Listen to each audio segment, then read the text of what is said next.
Saying number 126. Amir al-Momineen, peace be upon him, said. In the name of Allah, the Beneficent, the Merciful. I wonder at the miser who is speeding towards the very destitution from which he wants to run away and misses the very ease of life which he covets.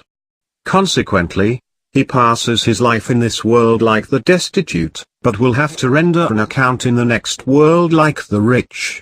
I wonder at the proud man who was just a drop of semen the other day and will turn into a corpse tomorrow. I wonder at the man who doubts Allah although he sees his creations.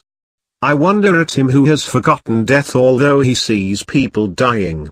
I wonder at him who denies the second life although he has seen the first life. I wonder at him who inhabits this transient abode but ignores the everlasting abode.